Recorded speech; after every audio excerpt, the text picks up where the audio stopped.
তিনি বলছিলেন যে আওয়ামী লীগের যেই কার্যক্রম সেটি বন্ধই থাকবে, সেটি তিনি বলেছেন। কিন্তু এটি নিয়ে বিভিন্ন গণমাধ্যম ছাড়াও সামাজিক যোগাযোগ মাধ্যম আসলে কিছু কিছু যে ক্লিপ অথবা একটা কোটেশন দিয়ে বলতে থাকে নানা রকম খবর, যে হয়তো ভেতরে ভেতরে আওয়ামী লীগ এক ধরনের আবারও সামনের দিকে নিয়ে আসার জন্য হচ্ছে বিএনপি কাজ করছে, এরকম বিরোধী দলও অনেক ধরনের মন্তব্য করেন, তারা বলেন। আসলে আপনার দৃষ্টিতে আসলে ঘটনাটা কি? আপনাকে ধন্যবাদ। এবং আলোচনায় সম্মানিত আলোচক যারা আছেন, হেলাল ভাই সহ, তাদের জন্য শুভেচ্ছা রইল। যারা শুনছেন সবার জন্য শুভকামনা। আওয়ামী লীগ প্রশ্নে আসলে সরকার এককভাবে কোনো সিদ্ধান্ত এখন নিতে পারবে না, কারণ গণ অভ্যুত্থানে পরাজিত গণহত্যাকারী একটা রাজনৈতিক শক্তি, তারাই গণহত্যার পর আর আসলে রাজনৈতিক শক্তি হিসেবে নেই। 16 বছর ধরে গুম খুন হত্যা হামলা মামলা আয়নাগর করা, টাকা পাচার করা, রাজনৈতিক দেশের ভোটের অধিকার হরণ করা, সাংবিধানিক প্রতিষ্ঠানগুলোকে ধ্বংস করা এবং বহুবিধ অপকর্ম করবার পরেও হতো, তাহলে তারা কোনো নেতা কোথাও তাদের যেখানে যেখানে পকেট আছে, ভোট ব্যাংক আছে, নির্বাচন করতে পারতো এবং করে হয়তো খুনিরাও এমপি হয়ে আসার মতো সুযোগ তৈরি হতো কিনা এই আশঙ্কা কিন্তু কোনো এলাকায় আছে।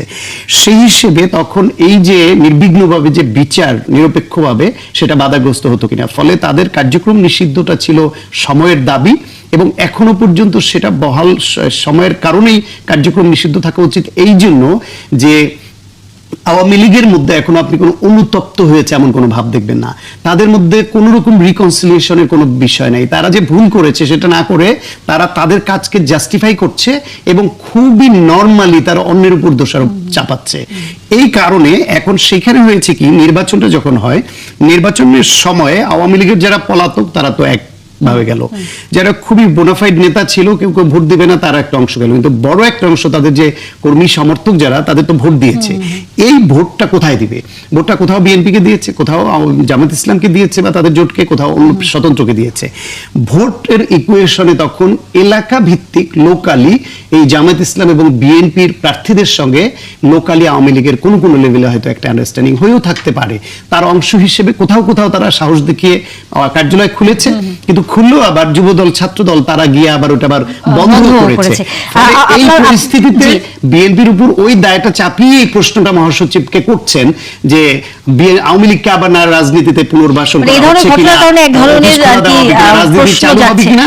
সাংবাদিকদের ওই প্রশ্নের জবাবে মহাসচিব বলেছেন যে তাদের কার্যক্রম বন্ধ আছে, অফিস বন্ধ আছে, বন্ধই থাকবে। লাস্ট ভার্ডিক্ট কাম, যতক্ষণ না শেষ রায়টা আসে ততক্ষণ পর্যন্ত আওয়ামী লীগের কার্যক্রম বন্ধ থাকবে।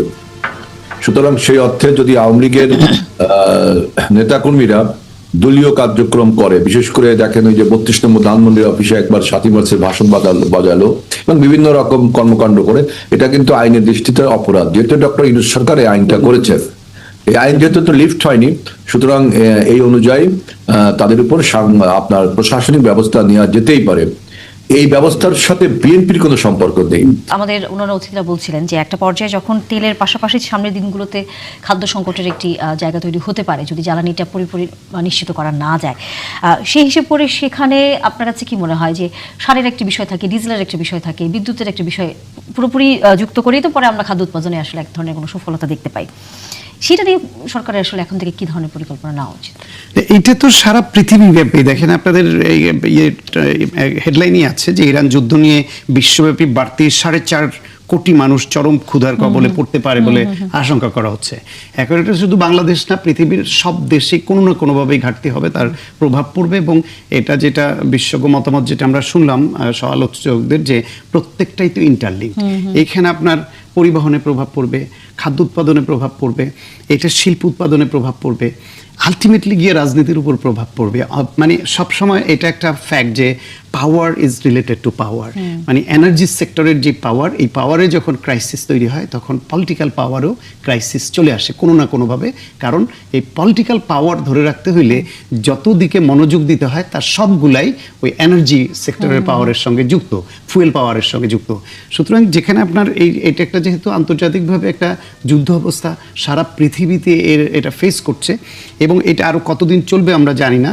যেটা আমাদের রাষ্ট্রদূত মহোদয় এবং তার যোদ্ধারা ফ্যাটিক হয়ে গেছে বা সংখ্যা বাড়াতে হবে, এক্সচেঞ্জ করতে হবে, কোনো না কোনো ইস্যু সামনে আসলে তখন উভয়ের পক্ষ কৌশল হিসেবেও অনেক সময় যুদ্ধ বিরতির কৌশল নেয়। মানে বিরতি মানে হচ্ছে একটা 2টি এপিসোডের মাঝখানে একটা টাইম নিলাম আমি, আবার যুদ্ধের জন্য প্রস্তুত হওয়া।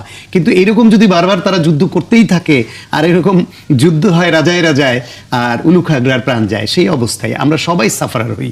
সেই ক্ষেত্রে আন্তর্জাতিকভাবে যারা এখন মধ্যস্থতা করতে চাচ্ছে তাদের অ্যাটিচিউড এবং কথার সুর দেখলে আমরা বুঝবো যে আসলে যুদ্ধটা বিরতির দিকে বা বন্ধের দিকে যাচ্ছে কিনা।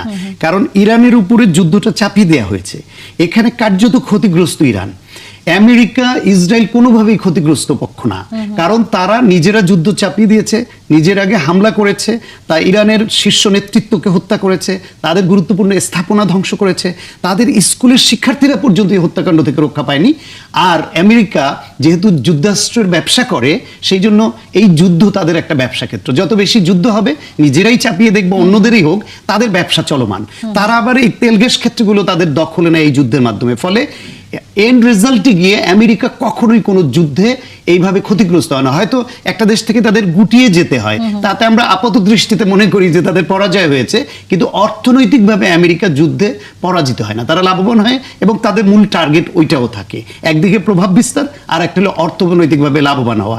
সেই দিক থেকে আমেরিকা তো কোনোভাবে ক্ষতিগ্রস্ত বা পরাজিত শক্তি না ওই সেন্সে, ইসরায়েলও তা না।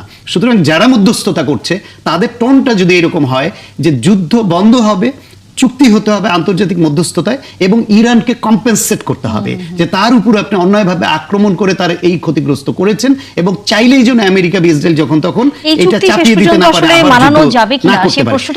সেটা করতে না পারলে ইরান কিন্তু ইতিমধ্যে দেখিয়েছে যে আমেরিকা ইসরায়েল বা তাদের মিত্ররা যা ভেবেছিল যে নিঃশর্ত আত্মসমর্পণ করিয়ে ফেলবে এত সহজে, সেটি পারেনি। এটা জিওগ্রাফিক্যাল কারণে হোক অথবা দীর্ঘদিন ধরে ইরানের আভ্যন্তরীণ প্রস্তুতির কারণে হোক, এবং তারা জানতো তাদের যুদ্ধ ফেস করতে হবে, ফলে তারা যুদ্ধের জন্য তাদের সৈনিক তৈরি করেছে। ফলে এটা এত সহজ হবে না, ইরানের আর বিশেষ হারানোর কিছু নেই। ফলে আমেরিকার হারানোর অনেক কিছু আছে, এখানে পে করতে হবে আমেরিকাকে, পে করতে হবে ইসরায়েলকে এবং তাদের বন্ধুদের। সুতরাং এটা এত সহজ হবে না। আর আমাদের প্রস্তুতি থাকতে হবে এবং জনগণকেও তৈরি করতে হবে। সরকারের যেরকম প্রস্তুতি লাগবে যে কিভাবে কৌশলগতভাবে এটা ট্যাকেল করবে, পাশাপাশি জনগণকে প্রস্তুত করতে হবে যে এই সংকটটা আমরা তৈরি করিনি এবং চাইলেই আমরা মুহূর্তের মধ্যে সব সমাধান করতে পারবো না। যেমন আপনি বলছিলেন যে রেশনিং নিয়ে বলছিলেন যে এই রেশনিংটা ঈদের সময় করে এটা আর্লি হলো কিনা, আরো পরে করতো কিনা কোনো বিশেষজ্ঞ বলছেন। ঈদের সময় এখন যদি আপনার রেশনিং প্রথাটা বন্ধ না করতো, পরিবহন খাতে নৈরাজ্য আরো অনেক বেড়ে যেত। তাই গাড়িগুলো পাবলিক সার্ভিসের গাড়িগুলোকে তেল দিতে পারতো না, তারা গাড়ি বন্ধ করে দিত, যাত্রী যেতে পারতো না, সারা দেশে ঈদের সময় একটা হাহাকার তৈরি হতো। সুতরাং এইটা সরকারের কৌশল এবং সাকসেসফুলি দে হ্যাভ ডান ইট।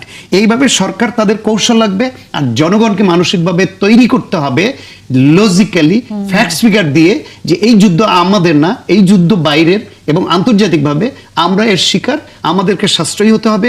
এবং আমাদের এরকম পরিস্থিতি তৈরি হইলে সিন্ডিকেট না করে আমরা হুজুগে না মেতে সবাই এটাকে সহজভাবে নিয়ে কিভাবে মোকাবেলা করব। প্রশ্ন মনে হয় আমাদের মাননীয় সংসদ সদস্যের কাছেও ছিল, রাশিয়ার আমি আসলে জানি না যে অন্তত এই রিফাইনারি গুলোতে যাতে আরো তেল মজুদ করে রাখা যায়। আপনি তো পুরো দেশকে তেলের শোধনাগার বা তেল মজুদের কেন্দ্র করতে পারবেন না।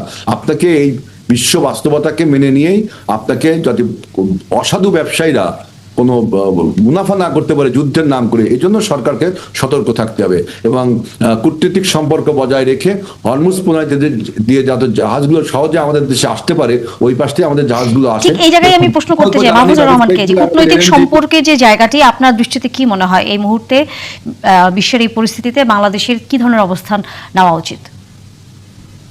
এখানে তো বাংলাদেশের মতো বিশ্বের প্রায় সমস্ত দেশই কম বেশি এফেক্টেড হচ্ছে, এবং এই কেবলমাত্র আমাদের আজকের দিনটা চিন্তা করলে হবে না, এমনকি হয়তোবা দেখা যাবে যে মার্চ মাসটাও আমরা কোনোভাবে পার করে দিতে পারবো, এবং যুদ্ধ যদি আজকাল পরশু বা অল্প সময়ের এক সপ্তাহের মধ্যে থেমেও যায়, কিন্তু তারপরও ক্রাইসিসটা কিন্তু আসবে এপ্রিল মে মাসের দিকে।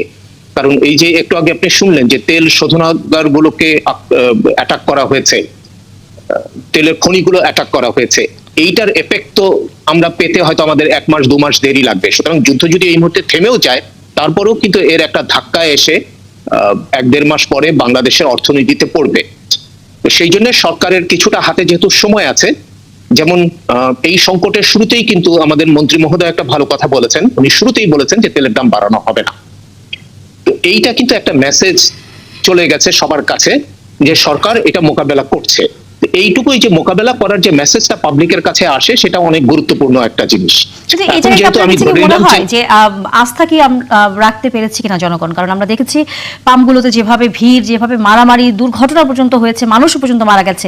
সরকার যেভাবে বলেছে তেল নেওয়ার যে নির্ধারিত একটি রেশনিং পদ্ধতি করে দিয়েছিল, সেটি কিন্তু শেষ পর্যন্ত খুব একটা যে সবাই মেনেছে এটা কিন্তু আসলে দেখা যায়নি। এইটা আমাদের একটা সাধারণ প্রবণতা, এতে কাউকে তো দোষারোপ করার কিছু নাই, কারণ প্রত্যেকেই নিশ্চিত হতে চায় যে তার ঘরে সবকিছু মজুদ থাকবে, সেটা চেষ্টা করেছে। কিন্তু পরবর্তীতে এই ঈদ উপলক্ষে সরকার যেটা ছাড় দিয়েছে, সেটাও তো আমি মনে করি যে জনগণের দুর্ভোগের কথা বা